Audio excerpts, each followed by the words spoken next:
We've got the media, everything is against us. We're in the toughest training ground that you will ever experience.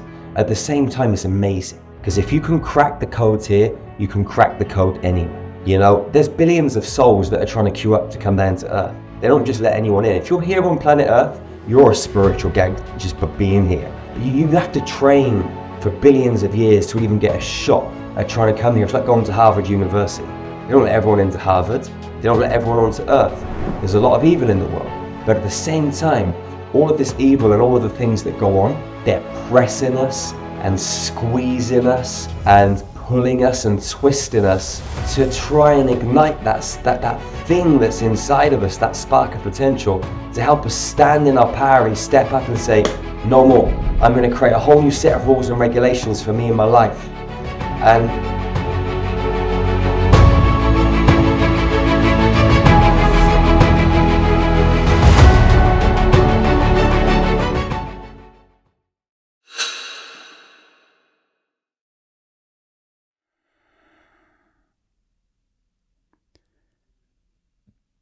Jerry Sargeant, welcome on Just Tap In, brother.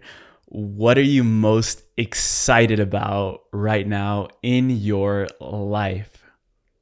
in my life, you know what, bro? I'm excited about a few things. Like right now, we're finishing off our new house, which is going to be on the Healing Center land we're building in Romania. So I'll be headed over there real soon to commence the whole process of getting, the spades in the ground of building this healing center in Transylvania, which has never been done on the planet before. There's a few things that we got in the pipeline that I'm just buzzing about, but every single day I'm just buzzing about life anyway, because every day brings something new and exciting and challenging. So yeah, I mean, right now I'm just excited to be in this space with you and see where this conversation leads us, You're definitely a man on a mission, and you were talking about these healing centers, and I know you were tasked by your guides, your Galactic family, to place 13 around the world, the first one being, as you said, in Romania. And I know you built out a space directly in this healing center where you believe there will be a space for direct ET contact, where we could have meetings with our galactic brothers and sisters. How do you see that unfolding in your healing centers? Yeah, it was really interesting. Like a guy one of our tribe members, and he said, Jerry, you got to speak to this architect. You're never going to believe it. There's something about his work. You got to speak to him. So I ended up chatting to this guy, and I tapped into the frequency of the buildings that he was creating, and it was the same frequency that we were running through our healing. I was like, this is unbelievable. So we ended up having a chat. And I said, where'd you get the technology for this from? He's just said, up there. It just came one day. He just started downloading it, just like the frequencies and codes we use for our healing. And so we ended up, working together and creating this healing center. And he said, I want to put something into this center that's going to enable our sisters and brothers from up there to be in this space and hold their frequency.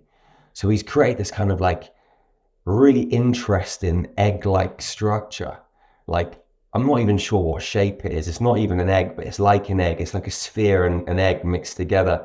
And he said that the frequency, that the resonance that it contains within this kind of structure with these spiralized frequencies, the ETs will be able to come in, and we've got like a circle table in there so we can all sit in a circle. There's no sides. It's just all equal. And, we'll be inviting them to come in and guide us and nurture us and share information, and maybe we can share things with those guys and just see what happens. Yeah, but the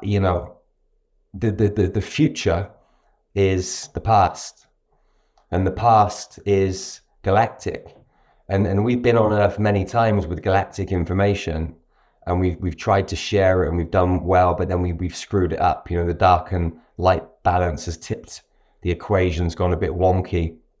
And so things have gone pear-shaped, and, we've kind of not fulfilled exactly what we were supposed to fill. All the darkness has consumed the light, or whatever it is. I mean, there's different ways and narratives and perspectives, but ultimately we screwed it up many times.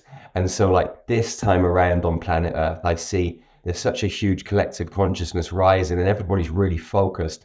And if we can stay balanced, stay in alignment, stay in our hearts, and actually work together unified, then we got a chance this time of making it right. Now that you brought up the heart, I wanted to ask you, how is the shape of our heart evolving right now where we are in this ascension of consciousness?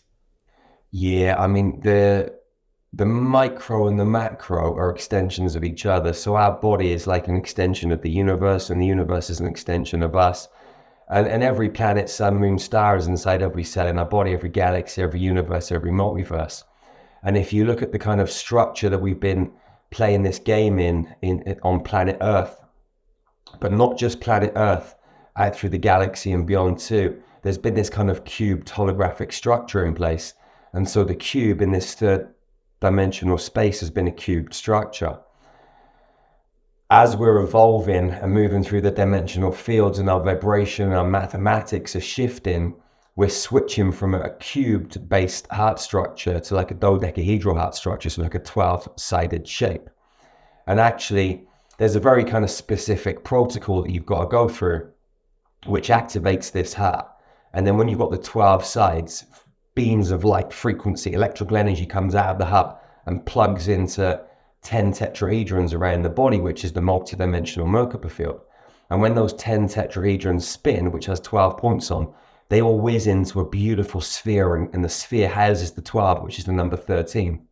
And that number 13 is the sacred code, which activates everything, because the frequency shoots back into the body. Now this dodecahedral heart is activated, it plugs into Mother Earth, plugs into the God worlds, and then you get this whole chain reaction of frequency, and it switches on templates like that are in your field, like architecture for your light body that isn't accessible when you're just working off this kind of cubed structure. So it's changing to a dodecahedron, and but out from that it creates multiple layers of frequency. It activates your 13 galactic transmission centers. Some people call them multi-dimensional chakras.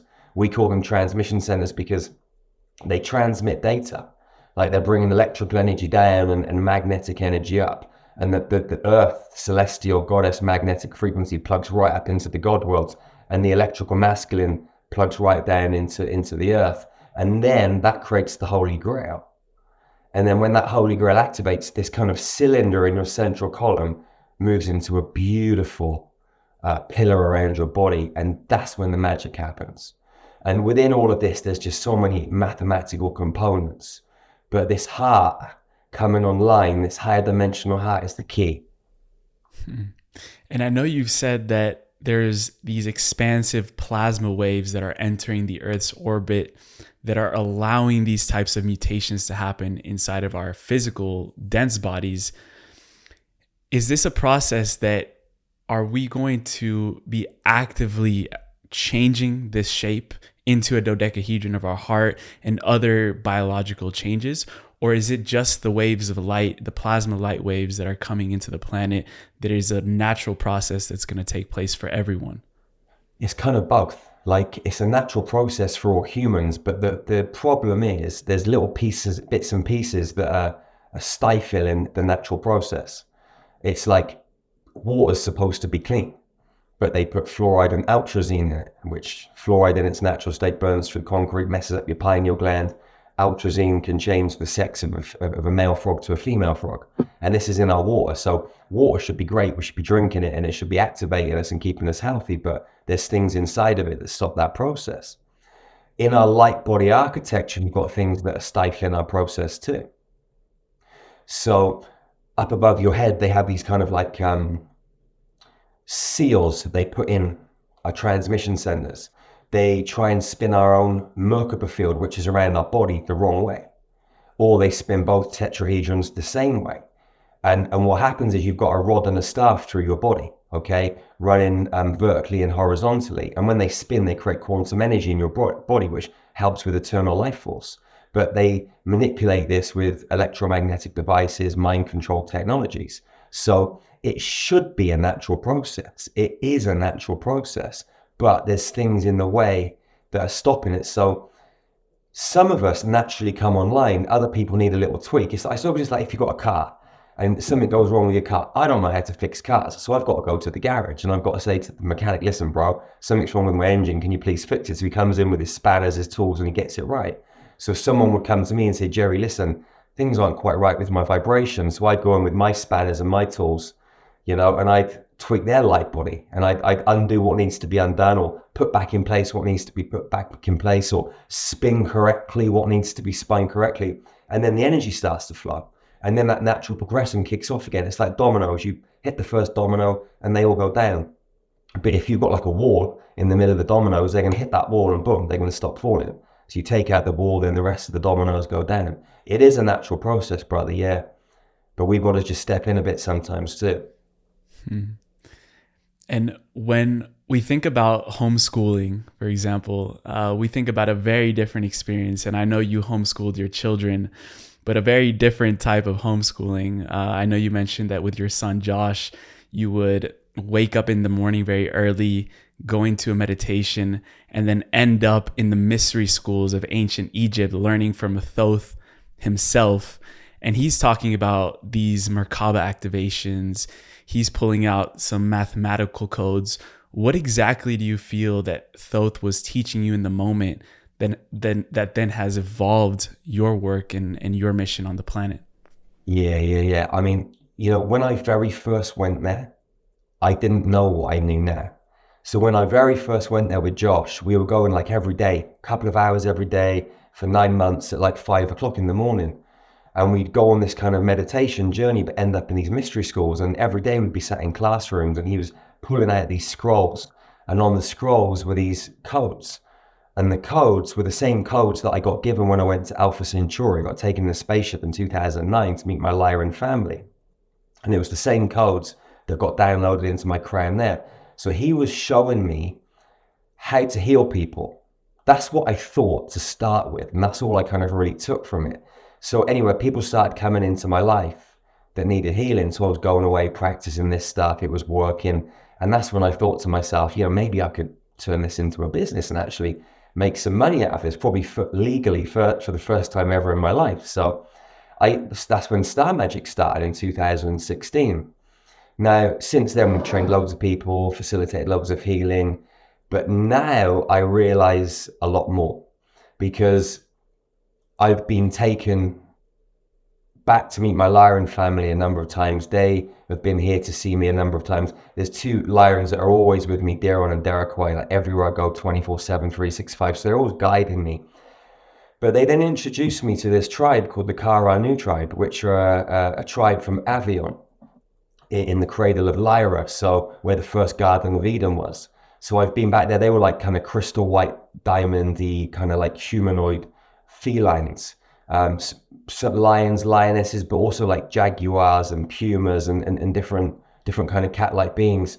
And so I went back there to their temples, and when I was there, they were showing me how to kind of use crystals in their hard, like third dimensional form, but also in their kind of multi-dimensional form to create these kind of structures that would create like a vortex in the middle that would open up a portal. And then through the portal, you could go through and be in a different point in space-time. That could be like, just down the road, or it could be on another planet. So they were showing me how to do all this sort of stuff. So what I actually realized as well, when I was going through this process, working with Thoth, that his soul I'd worked with on Avion too. So he's been guiding me on a number of sort of incarnations, including this one, all the way through my kind of galactic journey. And there's probably lots that I haven't remembered yet, but there's quite a few that I have. And so what I've really started to understand now is that we as humans are like Stargate guardians, and we came here to control the Stargates in a way to travel inter and multi-dimensionally, but through a lot of kind of disruption and chaos and manipulation, power and control moves from other beings, splicing and cloning and messing around with our gene code and our DNA, we've become much more subservient versions of ourselves.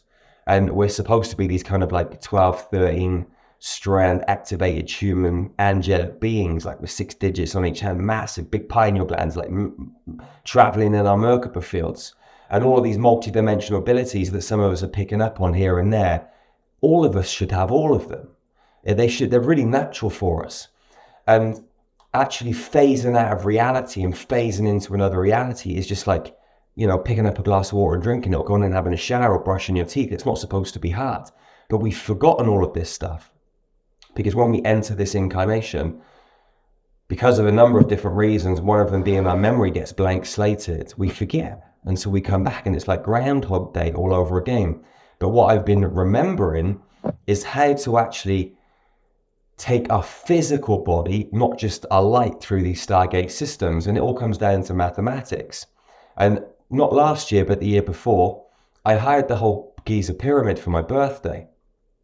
And I was told to do it. I was told to do it on Wednesday, the 8th of March, which was my birthday. I thought, right, this is awesome. I'm going to go in, 8th of March, it's my birthday, have the whole pyramid to myself. And I get a phone call in the morning saying, you can't come in.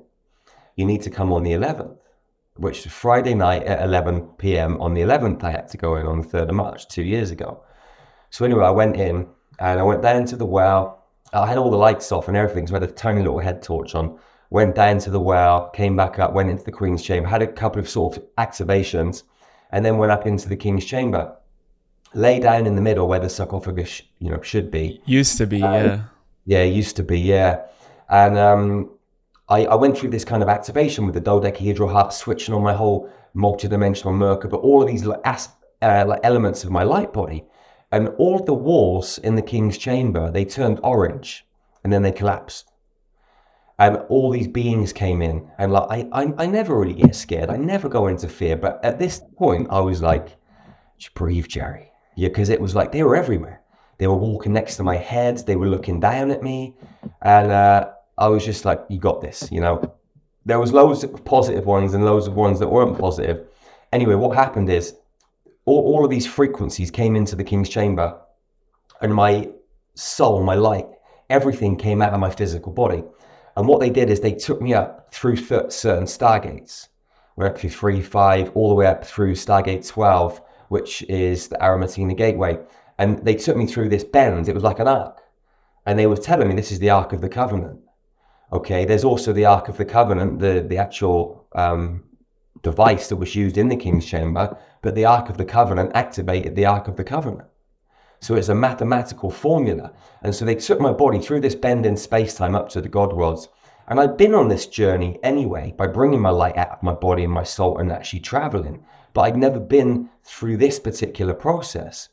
And what they were showing me is this is how you're going to be able to take your physical body.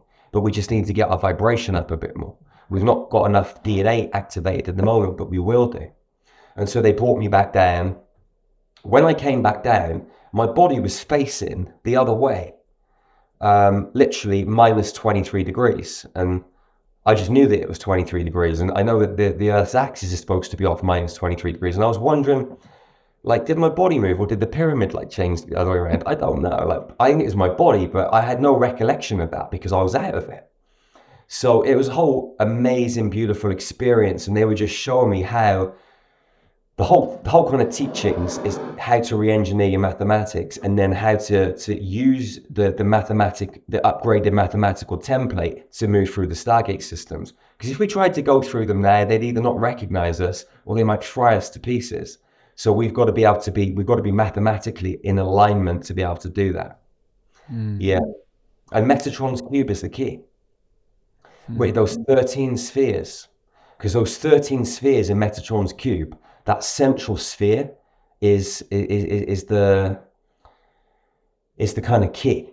If you come into planet Earth, you come in as a Merkaba field, 8 little cells, which are the Genesis cells that are held between the perineum between the anus and the genitals inside the perineum. People call it the egg of the Kundalini. But those 8 little cells appear in the mother's womb on 49 days after conception. 4 and 9 is 13. If you're trying to get off this planet in a space rocket, you've got to go at Mach 33, 11.2 kilometers per second, which is 13.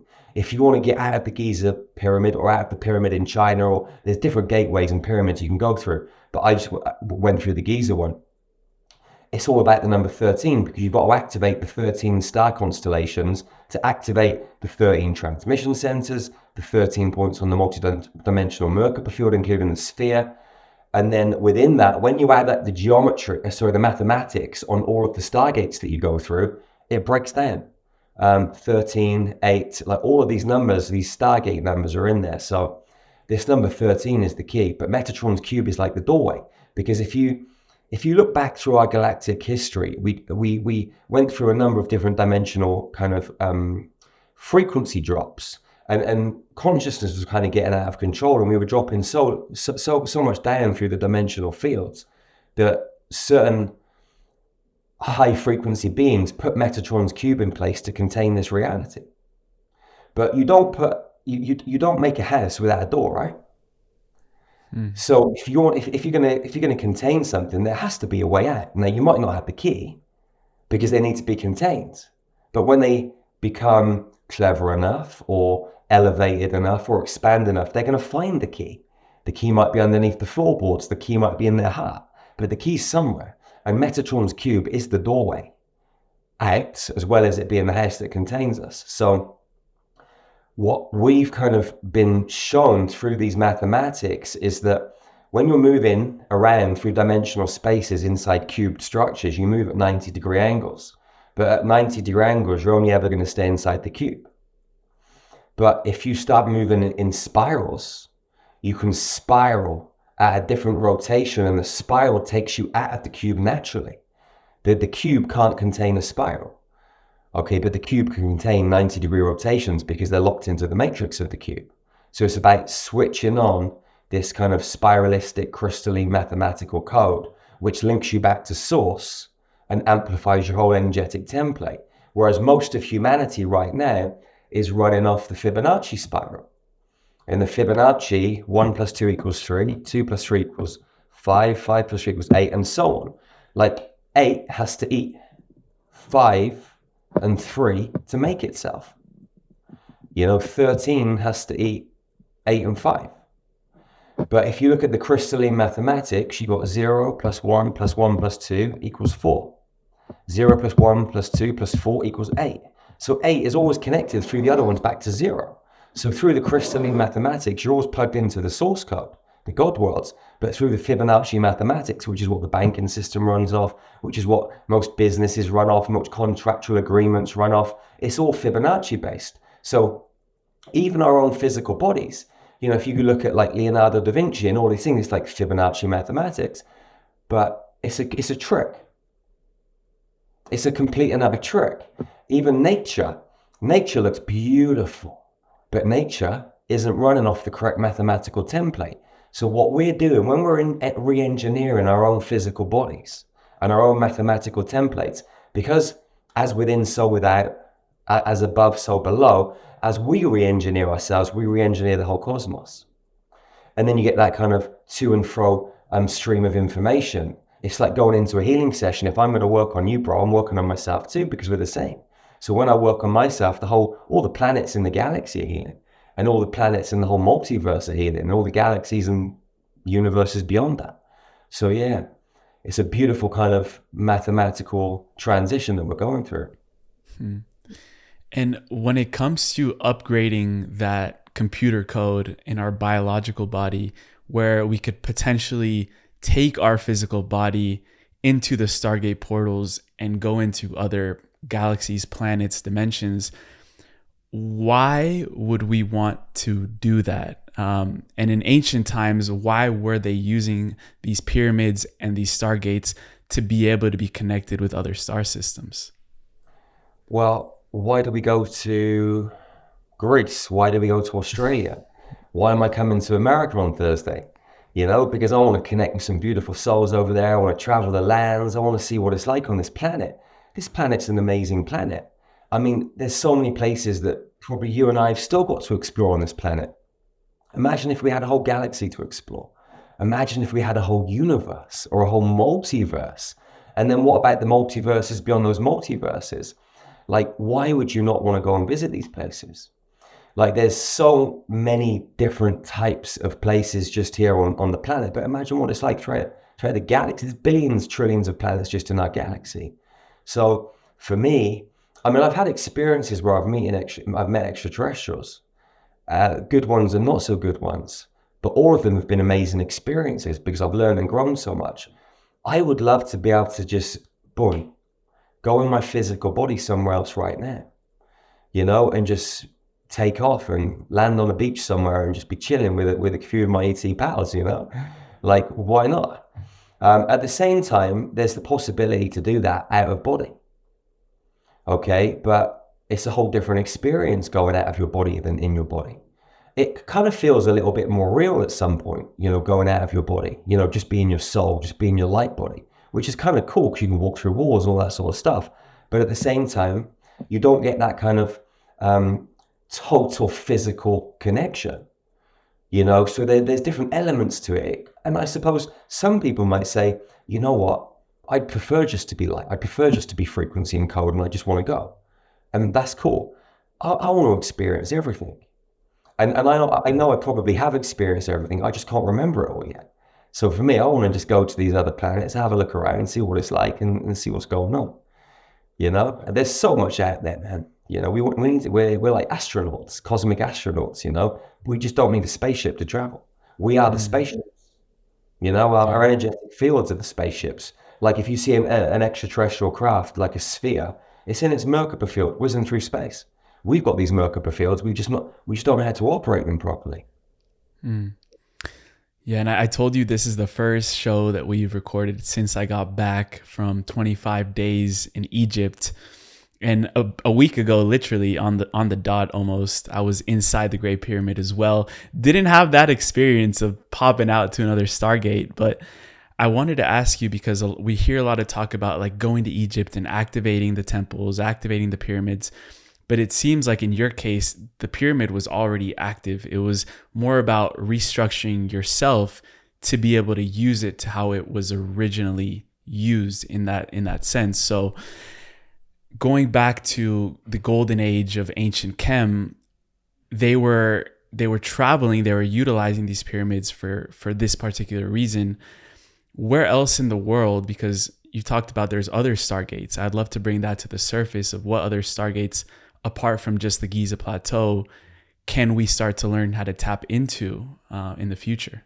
Yeah, so like there's different types of Stargates too. Like there's the original kind of primary Stargates that are on Earth. So you've got them in England, you've got them in Ireland, just off the Irish Sea. You've got them in Jerusalem. You've got them in Iraq. You've got them in France. You've got them in Iran. They're in different places around the world. Like if you want to know where there's a Stargate, look where there's been wars, because like most of the wars are fought over Stargates. So like I think it was 2 or 3 years ago now, Lebanon blew up, massive Stargate in Lebanon, and the reason that they blew up Lebanon is because they were trying to take control of the Stargate. What they were also trying to do is bring through like evil higher dimensional beings through that process as well, through the fear frequency, all that sort of stuff. So you've got those kind of primary Stargates. A lot of them have been reworked, and some of them are a lot better, but they were all like very hijacked and a lot of like dark stuff taking place. And now you've got some of these like secondary Stargates. You've got secondary Stargates in Somalia. You've got them in Iran. You've got them in Russia. You've got them in different places around the planet. They're in Peru. We just been on a grid work mission. Well, I can tell you about that in a moment, but these secondary Stargates are the main Stargates that we're using now to house the grids and to run the grids through, because the old Stargates, which were feeding frequency through, a lot of them are kind of corrupted. Even a lot of the ley lines on the planet, a lot of the grid points, the dragon lines, like they've been kind of hijacked with negative energy.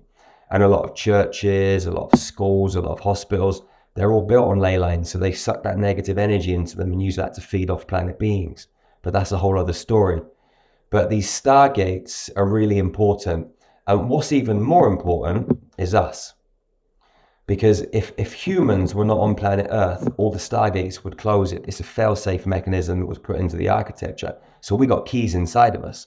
People talk about the Essene tribes, the original 12 tribes on planet Earth. Well, we all descended from those tribes. And those tribes all had very specific keys and codes. So each tribe was for a different Stargate. So you'd have one Stargate in one planetary location, and all the people that lived in that surrounding area would house the keys and codes for that particular Stargate. And then another particular area would have the keys and codes for that Stargate.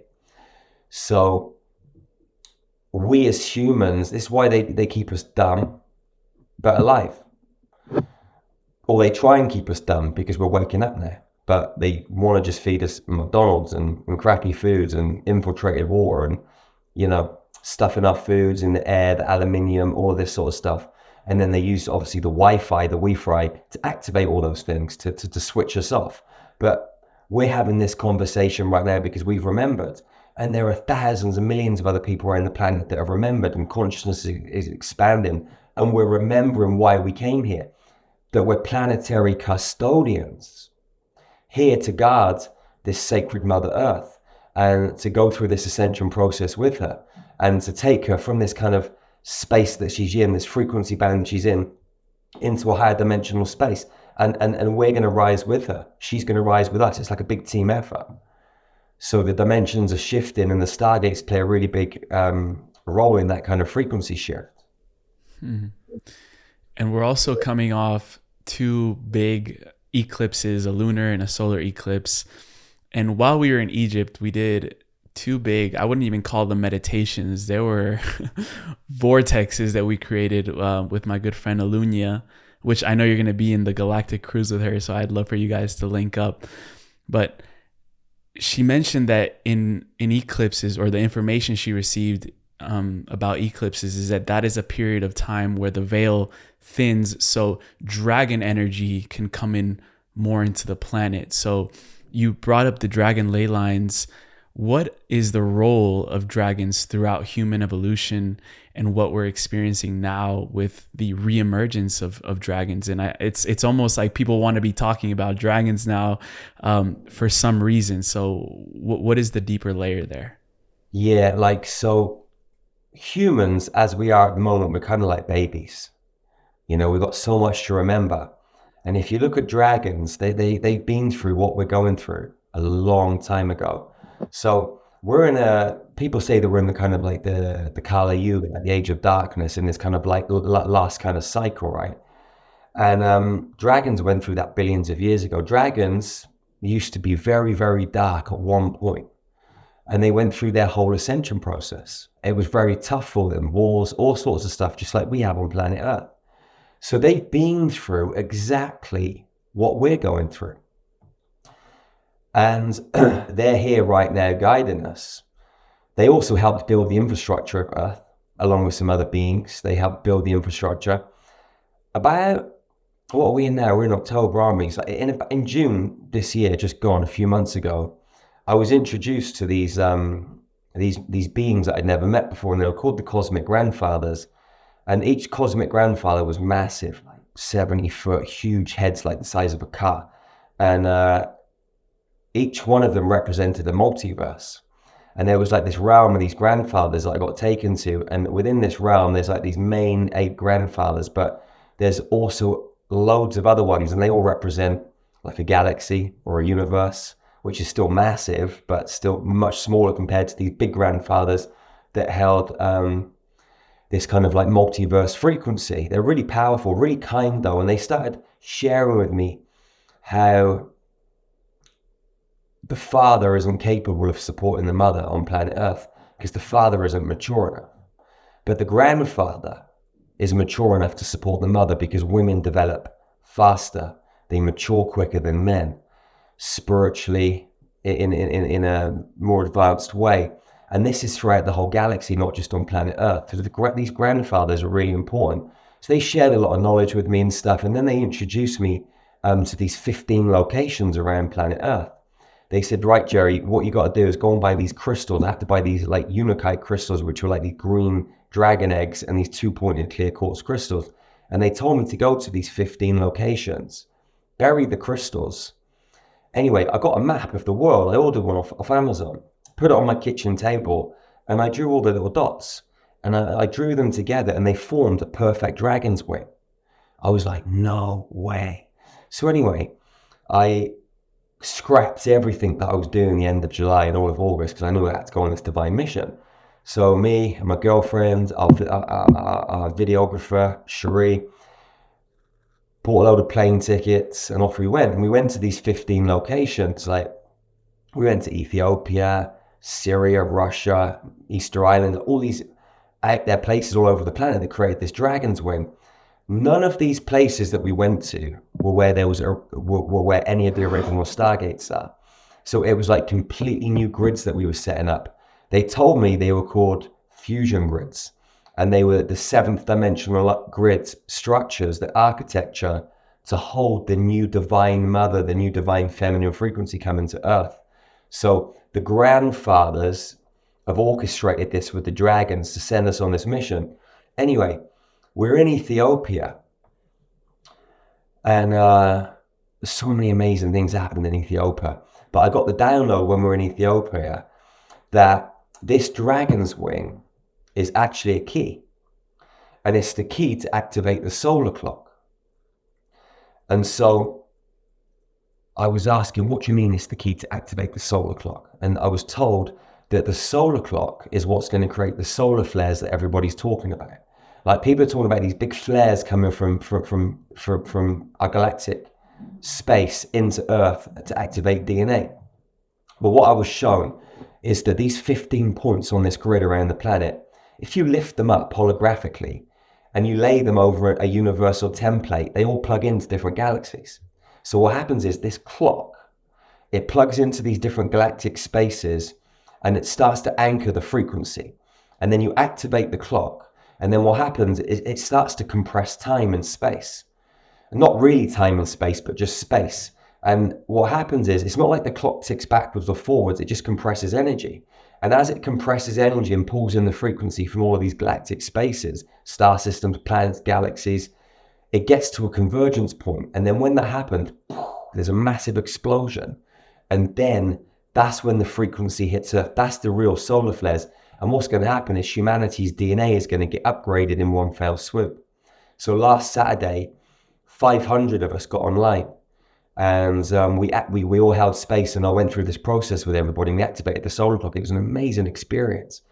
And we were supported by the grandfathers, the Divine Mother, Great Spirit, just these incredible, the Kara New tribe were there. Like, they were all there just holding space. The dragons were there, and it was just a beautiful thing. So the dragons are so important.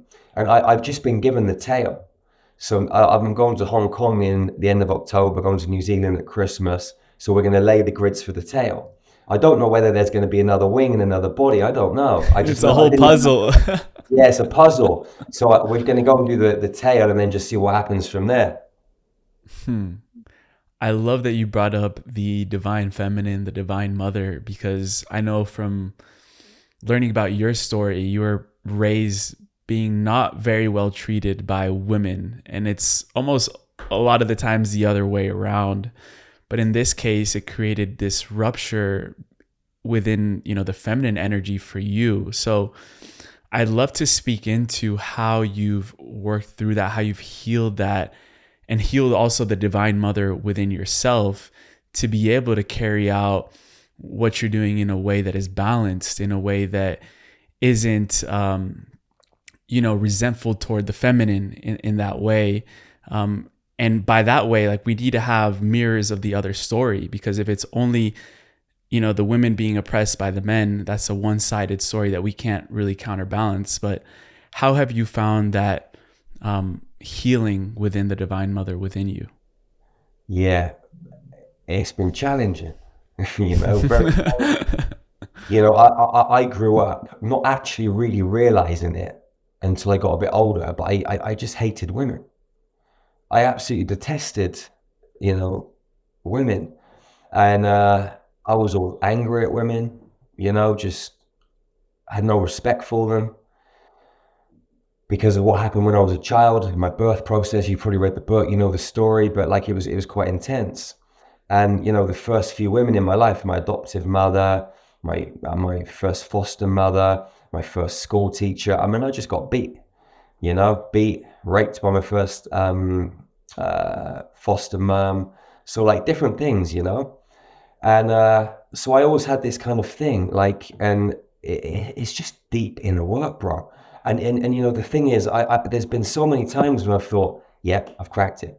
I remember being on the floor in an ayahuasca ceremony 4 or 5 years ago, And it was a daytime ceremony, and I felt all of this energy coming up, and I grabbed the bucket, I sat up, and my mum came in behind me, my adoptive mother, and she was like she used to when I was a kid, you know, and I'm puking all of this kind of stuff out. And after that, I thought, that's it. That's got to be it right now. Because up until that point, I started this journey in 2004, and I've been working crazy on all this stuff, you know. And this has gone back, say, 2020. That's 16 years of work, and still bits and pieces of this stuff have come up. And to be honest with you, I only really feel it's in the last sort of 24 months that I've cracked it with the feminine stuff, you know? And it's just been a journey, man. It's been a journey. And I was always a very angry human, you know? And every now and again, little bits of anger come up here and there, but it's very, very few and far between. And if it does, I can kind of rein it in like a nanosecond. But I used to be one of those guys that used to get really, really angry. I always used to think if anybody said anything bad about it, I'd go into defensive mode, because it would just be like my mum's attacking me and that sort of stuff. So I'd just be wanting to defend myself. And so it's been a whole process, you know, of just working, accepting. You know, rejection has always been my biggest thing, you know, like now I'm really comfortable speaking in front of loads of people. It doesn't bother me in the slightest. I never get nervous, I get excited. But I remember going back when I was at school. I was like 12, 13 years old, and I had to give a talk about this kind of local folklore hero where I lived. And I had to go to a church on Sunday and talk about this guy. And all I can remember is walking into the church. I can't remember anything else. When it was my turn to speak, I was sweating so much. You know, I don't remember anything that I said. It was like I just kind of went there and left again. I was so nervous. And building up to doing that speech, I had to speak in front of the whole school, and I was going through puberty and my voice was breaking. So when I went up to give my talk, my voice squeaked like a little mouse, like a little girl, and everybody in the school laughed at me. So like that really affected me. And then just loads of little things like that. But then once I was told that I had to go on this mission, that was it. I just kept going out there and doing it, and everything just kind of subsided in terms of the rejection stuff. And then the kind of like the mother, the feminine, all of this stuff has been a process, you know. But I feel like I'm pretty much there now, you know. Maybe there is little bits and pieces that I'm unaware of, because sometimes it comes up in layers, but I feel really good and balanced right now. Yeah. What did you feel when you were hugged and then accepted by the Lyrans, your Galactic family? What did that experience feel like for you? I got no words to really fully do it justice. But when I walked up that beach and there was like 200 of them, and the first one hugged me, then they all came around me, I just kind of, it felt like home. It felt like I belonged there, but it felt like a belonging that I trusted. Like I was able to fully be me and not think, what do they think of me? Blah, blah, blah. Is there any kind of judgment going on here? Like they literally, like they just loved me for all that I was. Not just Jerry, but my soul throughout all lifetimes. And I could feel the depth of their love, and I didn't want it to end. I wanted that hug, that group hug, to go on forever and ever and ever and ever, because it was like my consciousness wasn't here. My consciousness wasn't there either. It was everywhere. It was just nowhere and everywhere, and just so pure and so peaceful. And I just felt so content, so loved, so held. And like there was just not a care in the world. There was no thoughts. There was nothing. I wasn't there, and I was there. I don't know how to describe it, because it was just so beautiful. It was so beautiful. Yeah, it was amazing. Do you feel that we're able to recreate that feeling and that amount of love just by being within ourselves and in meditation, or in our rooms, in silence and solitude? Can we generate that amount of love without, traveling to another planetary system to be hugged in that way? Definitely. It's not easy, but you can. I've experienced it. And, through going into deep meditation, I mean, the thing is, when you go into deep meditation, you kind of go beyond your body. And I think when you go beyond your body, you become everything again. And I think that's what I experienced when I was there. There was no boundaries. I was just so plugged in and connected. And when you go into deep connection, deep meditation, you go beyond your body. And, tears can stream, your heart bursts open and feels like it's the whole universe. And you can have those amazing sacred moments, where you do not want it to end. You're in pure ecstasy. I mean, ecstasy and bliss sound amazing, but they don't even come close to what you experience, because there are no words that truly do it justice.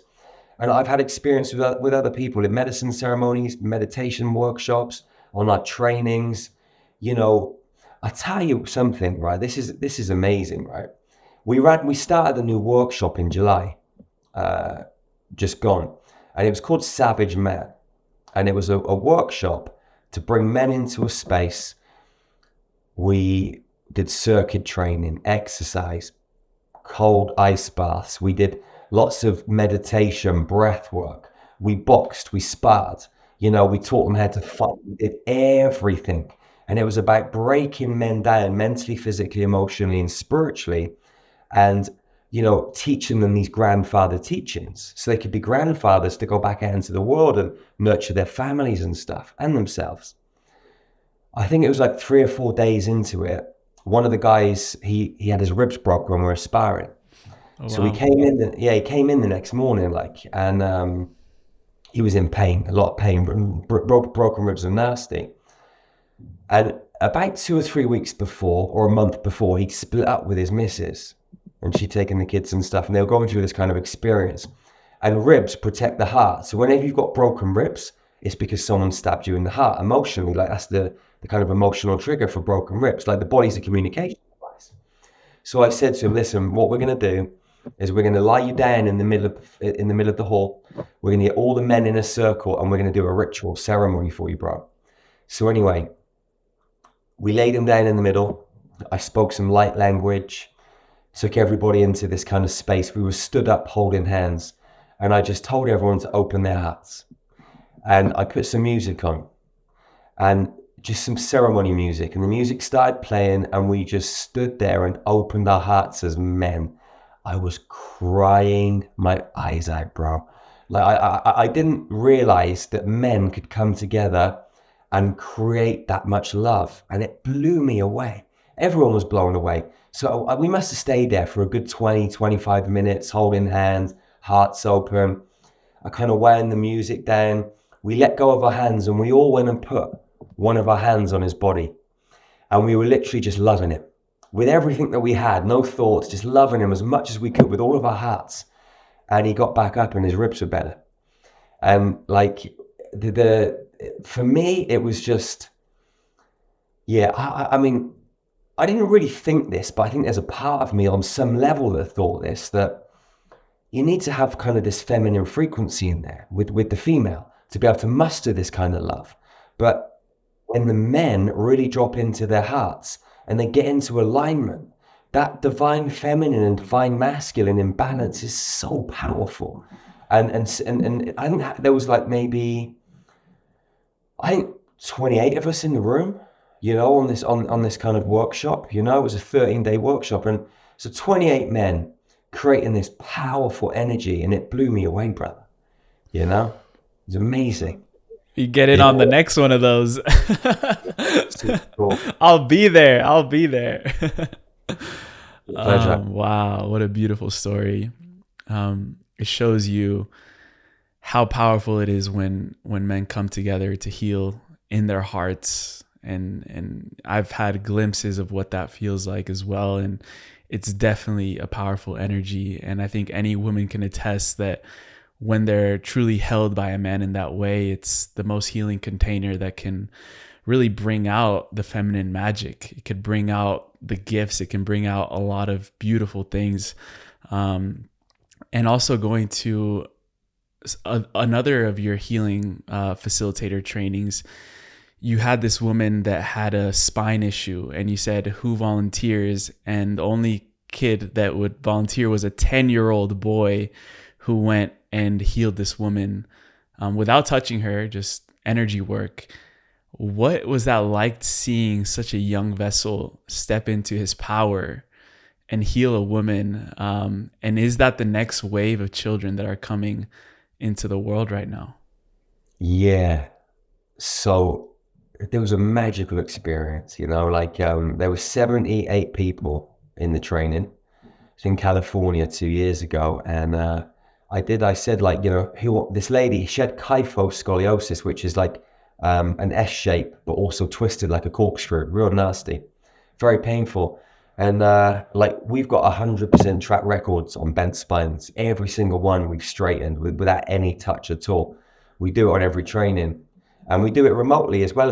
We do it on our Zoom trainings too. So someone can be on the other side of the world and boom, you can fix their spine 15, 20 minutes. It sounds wild, and then every time I do it, I'm like, whew, it's happened again, because like, even though it always happens, there's always that little part of you that thinks, what if it doesn't work this time? But I mean, I always go into it fully committed, and it always just takes place, and so I asked the audience who wants to kind of give it a whirl. And this little boy, he called Kahoy, 10 years old, from Hawaii, put his hand up. He was there with his mum, beautiful, beautiful family. And he comes to the front. I was stood there, a couple of other facilitators were stood there. And the lady was in front of me, facing to my right, and Kahoy was behind her, facing her. And I'm guiding him, and we're drawing what he's seeing up on the whiteboard so everybody could see what was going on. And we're going through this process. And we went back to this Andromedan reality where there was some deep, deep fear and torture that this lady had been through. And this little boy, his soul was connected to her soul in that other reality. So it became very emotional. And it was no wonder he was the only one that put his hand up, because he was there in that space. He had to be there, yeah. That moment, man. Yeah, so we're going into this Andromedan reality. I was lying down on the floor in front of him, sort of like on my side, just watching and guiding. And this wave of energy comes through me, sort of like he goes under. So I kind of quickly got up and I scooped him up just before he got to the floor, and I held him, and I'm holding him like, come on, brother, you got this, and I'm sort of like moving his hair to the side and coaching him back into the space. He comes around, he opens up his eyes. I stand back up, make sure he's okay. He's straight back in there. He wasn't phased at all. He's back in, he's working, and we took probably about 45 minutes, 50 minutes on this spine, because it was really deep and painful. But she was crying and a lot of pain, the lady. But yeah, she went back to the doctor. Luckily she had scans from before, because if you haven't got the scans from before, you can never show people what it was like before. But she had the scans from before, and she got the scans afterwards, like 2 years later, and boom, spine is straight. And if you go to the website, you can look at the testimonial and see the scans and watch the little boy and her telling the story. Like, it's amazing. Yeah, like, these things blow me away. And just coming on to what you said afterwards as well, like, are these kids like the next wave? We're building these healing centers, right? But the real reason that we're building them is for the children. Because the children need a very secure, safe, free, sovereign place to showcase all their multi-dimensional abilities.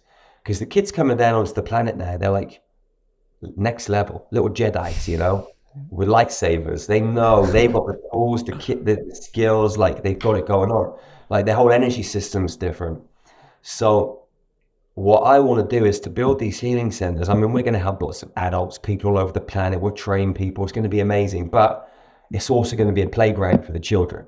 So these little starseeds that are coming onto the planet, they can be like, right, they can rock up, they can stay there week, 2 weeks, 3 weeks, they can stay with their parents, whatever, and they can just play in the woods. They can access all the frequencies and the crystals and the stuff that we've got going on there. And they can just, I feel that they're going to be the new teachers, They'll be in the classrooms, and us parents will be there at the front learning from the children. They'll be showing us all these galactic abilities that we've only scratched the surface on. I mean, some of the stuff that people are doing on the planet are amazing right now, with telekinesis, healing at distance, all of this stuff. But these children, they're going to show us stuff that is just going to blow our minds. Yeah. Have you caught other glimpses of what that looks like for a younger vessel or a child to be tapped into his multidimensionality? Yeah, so a few years ago, I started writing this book called The Vortex of Consciousness. I never actually published it because I was told it's not ready. It's not right to publish it yet, but I will do at some point.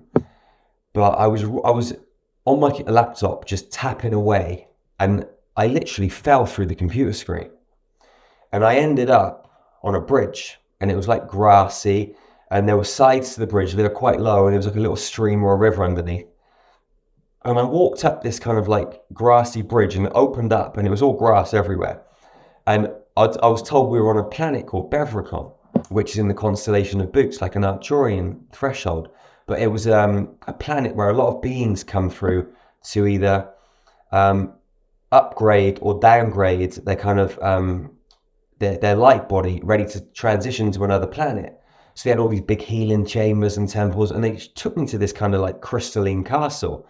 And I met this lady there, or a being called Gian Triva. She was like this beautiful goddess with long ginger hair right down to the floor, and her hair would fall out and her hair would turn to like pixies or fairies, and they'd clamber back into her hair and climb back up again. And she took me through this castle, down these steps into this outdoor classroom, and there was a wizard there, like this galactic wizard, and all these young beings.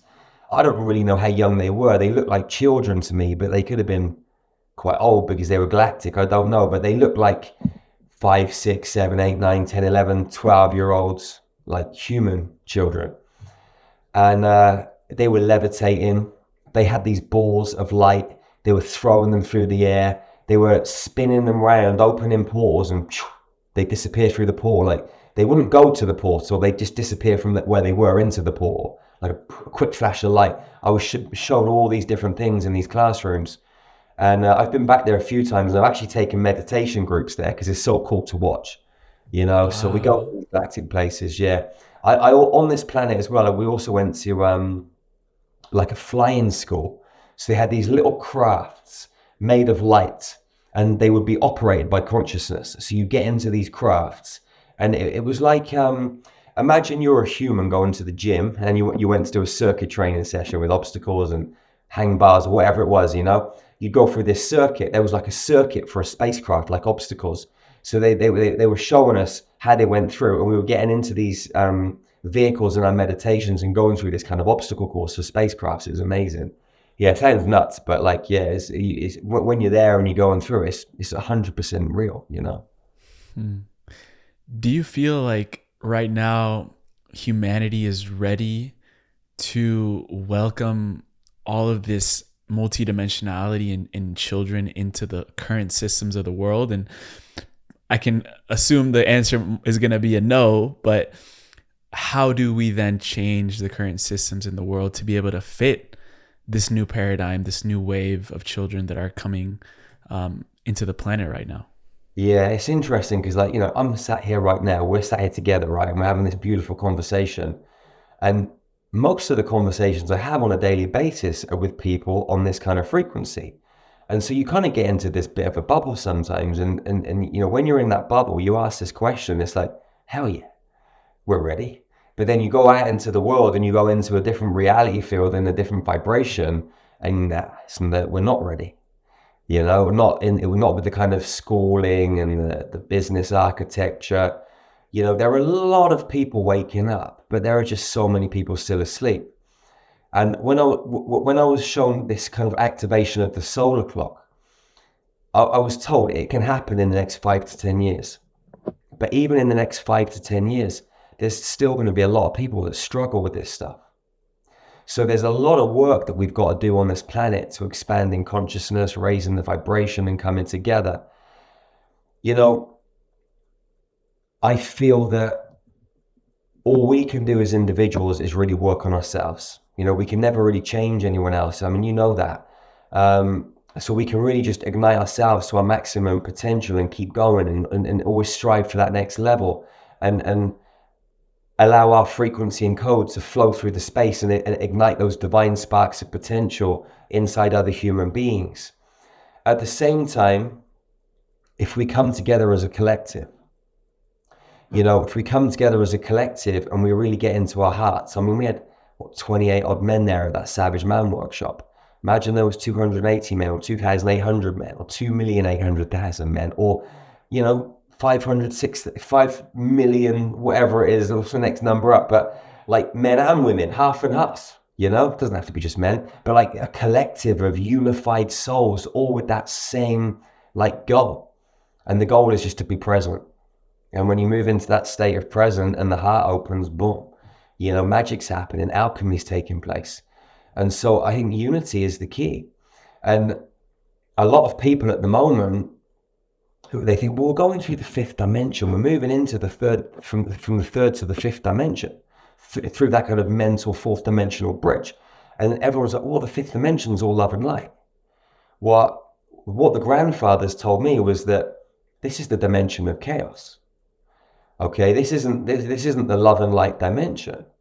This is the dimension of chaos where everything crumbles and breaks down. And when things crumble and break down, it's not pleasant. It's actually quite traumatic for a lot of people. Some people can look at it and think, okay, we're going through a growth period and this is part of the process, and they can frame it and actually be cool with that perspective. But most humans wouldn't be cool with the chaotic breaking down process. And it's not until we get to the higher frequencies of the fifth dimension that we start to move into love and light and then into unity consciousness. So us going out and building these seventh dimensional grid systems to anchor the new divine mother frequency enables us to anchor ourselves from 5D into 6D and 7D, because you can't just hold the frequency of 5D unless you're anchored in higher dimensional spaces above. There's always got to be the next level up that you're anchored into to hold you through the dimension you're going through. Otherwise you slide backwards. So what we have to do as a species is start coming together more. That's why these kind of like ceremonies, and I love the fact that you call this a ceremony when we started this. And for anyone that has never seen any behind the scenes footage of like what Emilio does, it is a whole different way of starting a podcast, man. And I just want to say that it was the experience I had with you at the start was beautiful. You know, I felt like we were in a ceremony. The music you played, the words that you shared, like the way that you kind of set this up, man, it was like a different level. I've never experienced that with anyone that I've been into any kind of conversations with. So just beautiful. And the way that you did that and the way that kind of this kind of conversation has gone, it's like a ceremony. And unity is the key, man. If we don't unify and we stay in separation and we stay in judgment, we're never going to get to where we need to be. So we have to live from this heart space. When we're living in our head, there's like a 0.25 second window between stimulus and response. So when you're here and someone does something, you react without even thinking about it. But when you're breathing deeply and you're living in your body, there's space between you and your external environment. So when something happens, you can breathe and just allow it to be without judging it, without labeling it, because you're not up here. So we move into our bodies, we breathe deeply, we open our hearts, we live from that present state of awareness in love. And from there, we start to bring the collective together. And we start to have more gatherings, more ceremonies, all of this sort of stuff. Drink more medicine, do more meditation. You know, make up our own rules of this human game. And that's another reason we're building the Healing Center, because inside our Healing Center, it's going to be like a whole other world. There's going to be no rules and regulations and people telling you what to do. You're going to be in there as a free spirit to kind of grow and expand. And you're going to be able to grow and expand in your own radically unique way. Like children. I homeschooled my children. And I did it in a way that a lot of people don't agree with. And that way was do whatever you want. And it was challenging because my children got involved in things that were hard to watch. My son started going down the same road as me, with drugs and guns and all this kind of stuff. And he was sneaking out of his bedroom window at night time, doing deals, coming back with wads of money and going down that kind of road. But every time I tried to step in, they pulled me up on the very first thing that I ever kind of sort of like shared with them. And that was non-interference is the highest form of mastery. So whenever... Wait, say that again. Say that again. Non-interference is the highest form of mastery. Wow. So I always, if I would say, listen, why don't you, maybe that's not a good idea. They'd be like, you told us not to interfere. Let us figure it out ourselves. So we went down this crazy journey. You know, my son was addicted to computer games. We'd be in Romania doing a facilitator training. I'd wake up at 3, 4 in the morning, and all I would hear was, duck, duck, get down, he's coming up on your left-hand side, cover, cover. And he'd be plugged into these computer games, like we're playing an army game with like 20 other guys around the planet.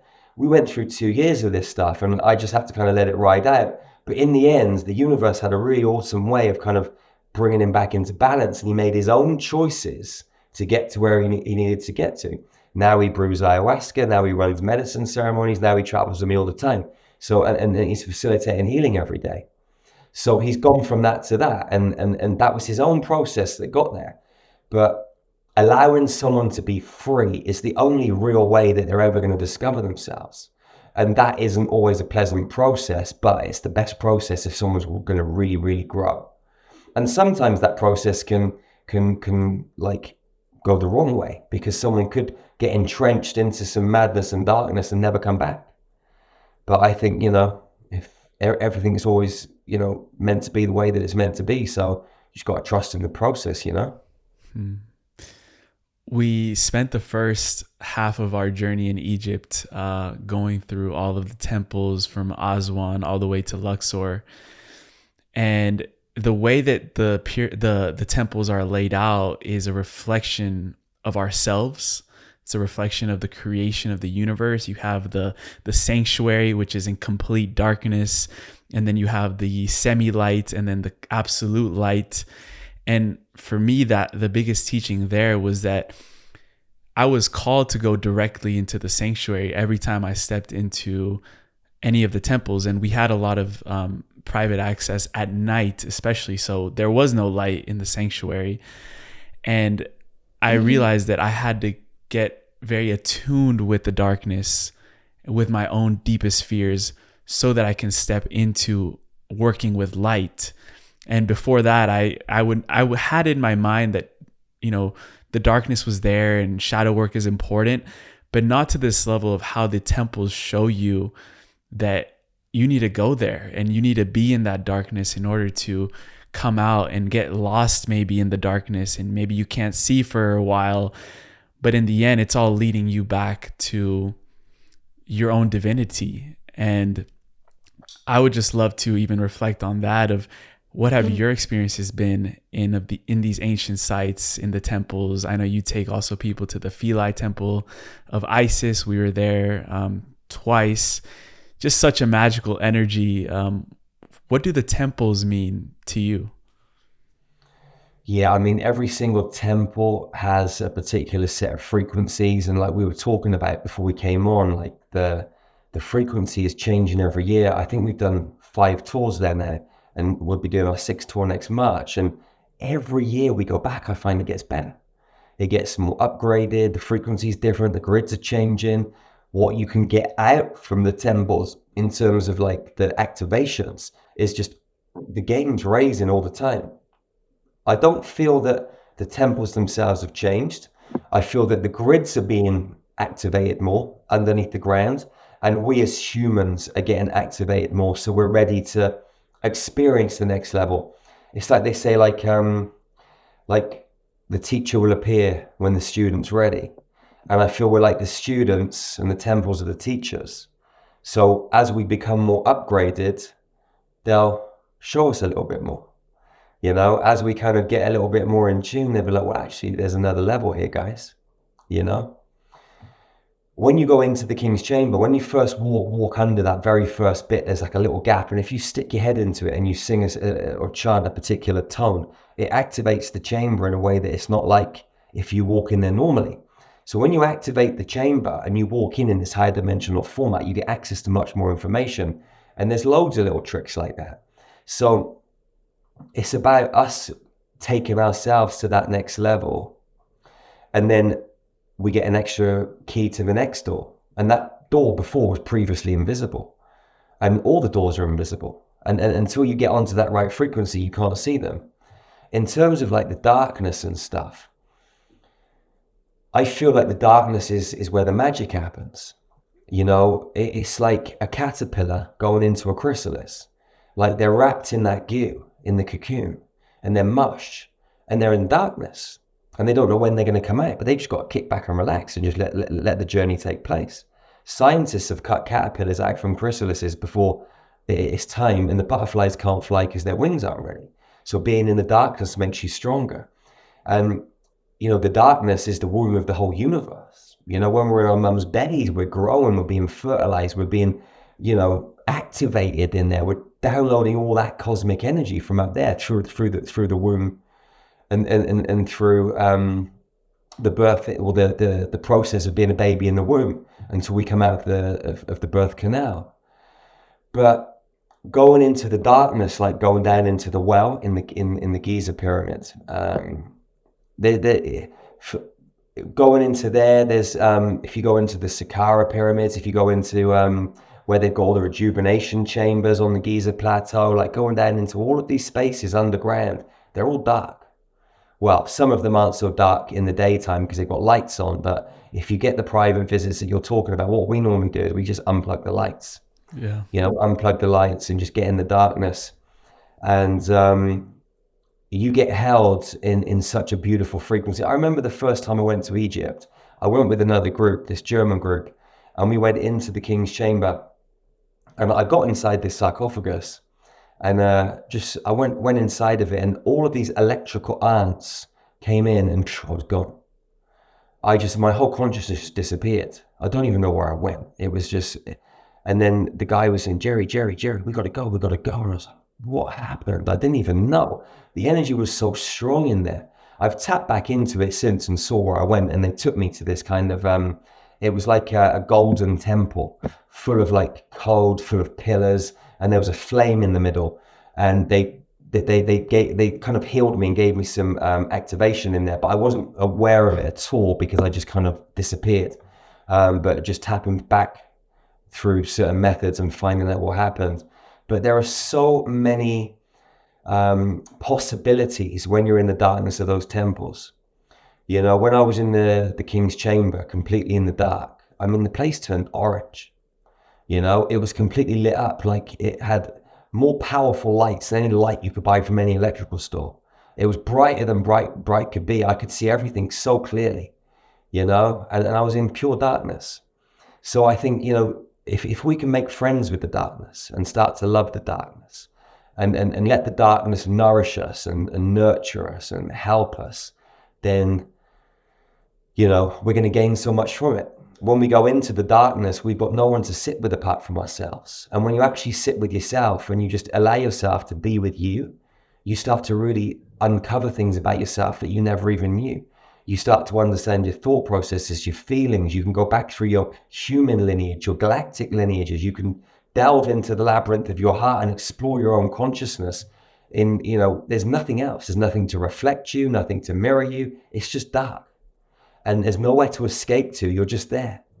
It's like a seed getting put into the earth. The seed doesn't know how, when it's going to grow into a tree or a flower, but it just stays in the earth, and the earth nurtures it. The darkness is good. The darkness is potent. And I think we get a little bit kind of like stuck sometimes on darkness and light. Like you've got like darkness, which some people might call evil. You've got light, which some people might call good.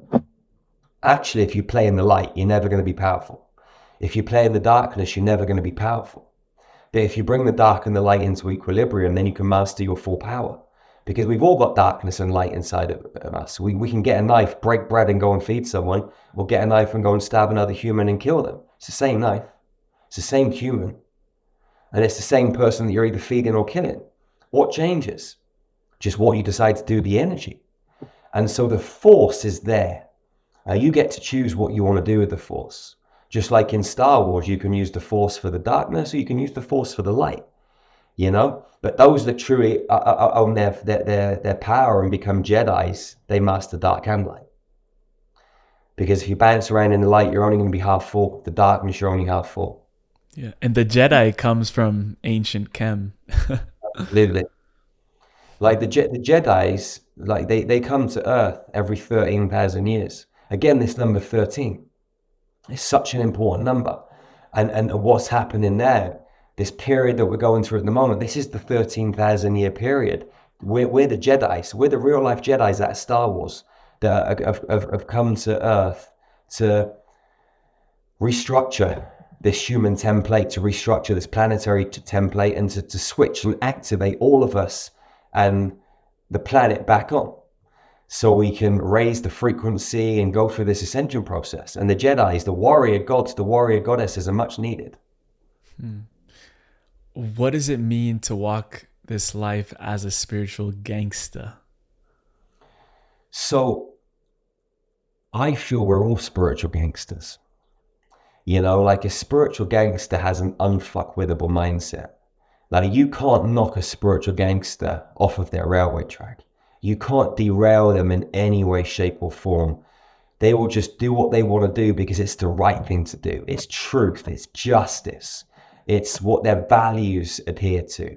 You know, you can't come along and judge a spiritual gangster and they're going to think, I'm being judged, I better not do that. They're just going to not give a fuck, and they're just going to keep going and do what's right for themselves, for humanity, for their brothers and sisters. They're going to be fierce and ferocious. They're going to be kind and gentle. They're going to have everything locked and loaded down that 0 point, just like dark and light.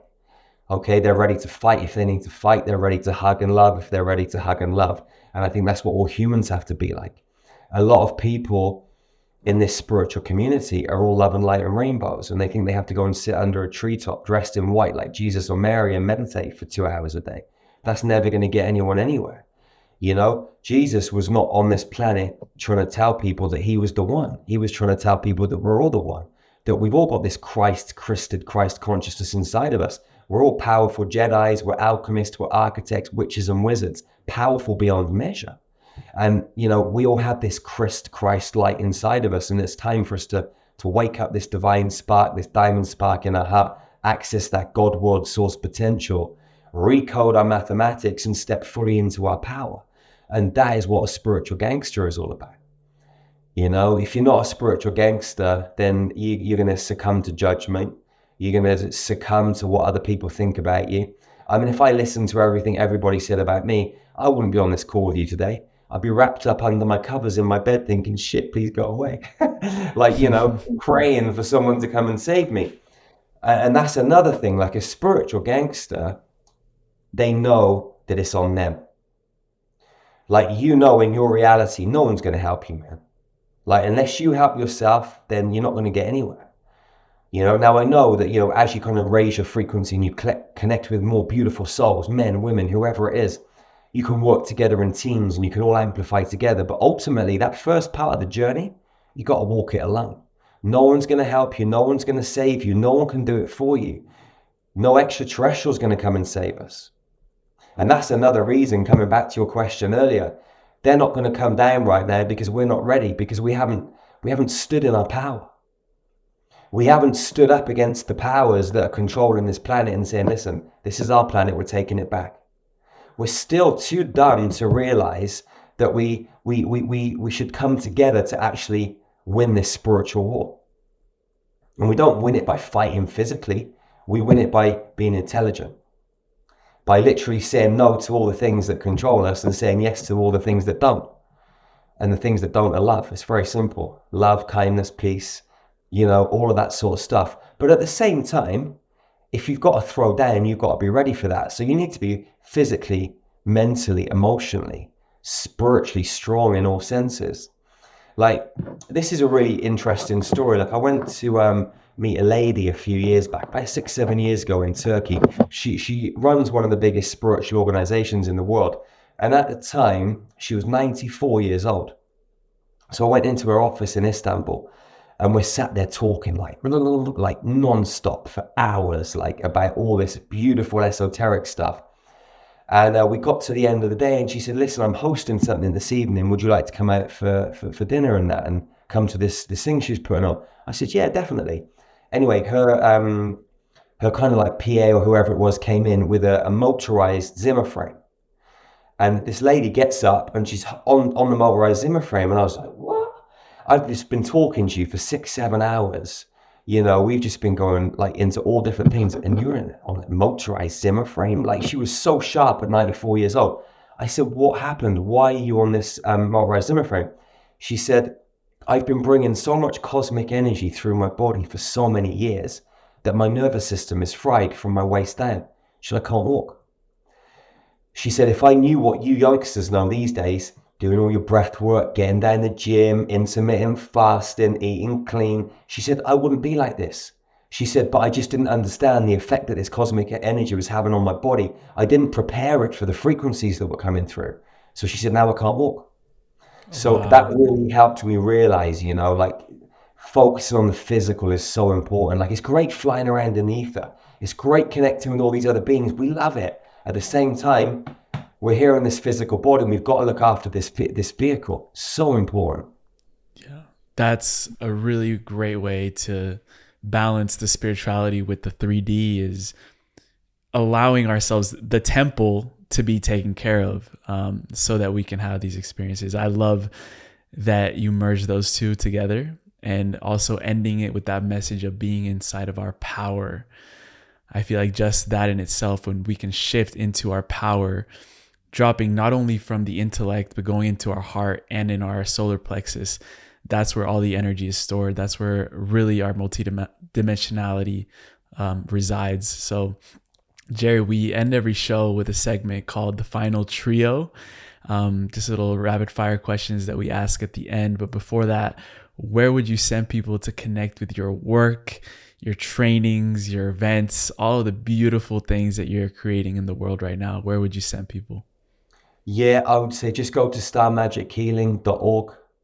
Yeah, go to starmagichealing.org. You can get access to all of our social handles, our trainings, our monthly memberships with all of our kind of Ascension tools, which anyone can go and get free access to for 7 days and check it out. Everything's on there. Just go to the website, and if you've got any questions about anything, just reach out and one of our team will jump on a call with you. Beautiful. We'll put that all inside of the show notes. And to end with a bang, I wanted to ask you the first question of the final trio. What is the latest piece of star magic that you have activated within yourself and within others? The last piece, I would say that it's this new 13 code, which is coming through in our level 2 training. So our level 2 training, we do something called a 5D upgrade. So a 5D upgrade is where we switch on those mechanics that I was talking to you about at the start of this conversation, with the dodecahedral heart going all the way through to the multi-dimensional Merkaba field, back into the heart. What actually happens, it goes back down into Mother Earth's God seed atom, which are 12 spheres held in the 13th. It feeds into the earth, which resonates at a 432 hertz frequency, the same as Giza. So what happens, it starts to pull in all of those frequencies from Giza and different pyramids around the planet, which then feeds back up into the body, which produces the full final activation. This is what we've been sharing with people, and we're finding the results that we're getting. You do this, we've done this, we did this to 2 people last year when we were on an American tour. One lady hadn't walked for 10 years, one lady hadn't walked for 5 years. Both of them got out their wheelchairs and walked. And you go and watch the videos on the website, mind blowing, just because what you're doing is you're bringing their light body, their physical, mental, emotional bodies back online to where they should be, not just when they're fully healthy in this human body, but when they're that kind of multi-dimensional avatar. And all of that programming, it just gets bust apart, like chains get broken in their consciousness and they just fly out and people shift. Beautiful. I'm excited for those trainings, brother. Sign me up. The second question I have for you is, you said that we're currently in the toughest Ascension camp. What does the curriculum of this camp begin to look like in the coming years? Well, we're waking up in a very small human body, which has to learn to walk, which has to learn to read and write and all of these things that they teach us as humans. And we're put into a system that teaches us to be slaves whilst trying to pretend that we're free. So we're in this kind of system that is completely bombarding us with things that are just making us worse, making us ill, making us a much more lesser subservient species. Our pineal glands being attacked.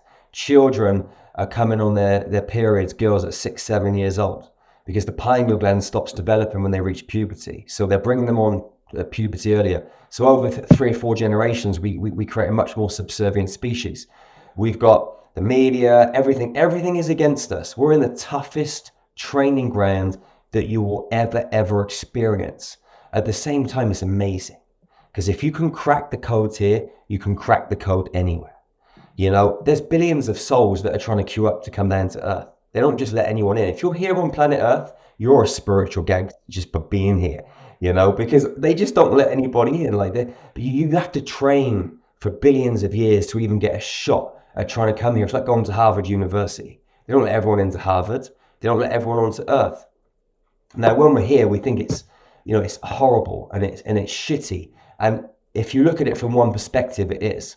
There's a lot of evil in the world. But at the same time, all of this evil and all of the things that go on, they're pressing us and squeezing us and pulling us and twisting us to try and ignite that thing that's inside of us, that spark of potential, to help us stand in our power and step up and say, no more.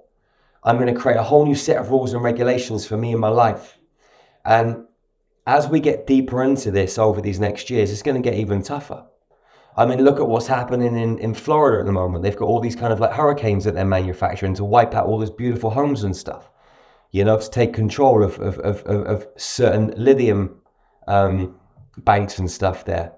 But this game, it's being played with dark and light, evil and good, whatever you want to call it, all the time. This dualistic world that we're playing this game of life in is tough. When we leave our bodies, we enter a reincarnation cycle and get brought back down. So when you leave your body, you're not going to be able to escape unless you figured it out. Like if you leave your body in peace, then you can make different decisions. But the game continues when you leave your body. So we have to figure out the game whilst we're awake and whilst we're alive, and don't just pray that we're going to die one day so we can escape, because you're just going to come back down again. So this whole game is stacked against us, but it's stacked against us for a reason, because they're trying to create the best of the best. Okay?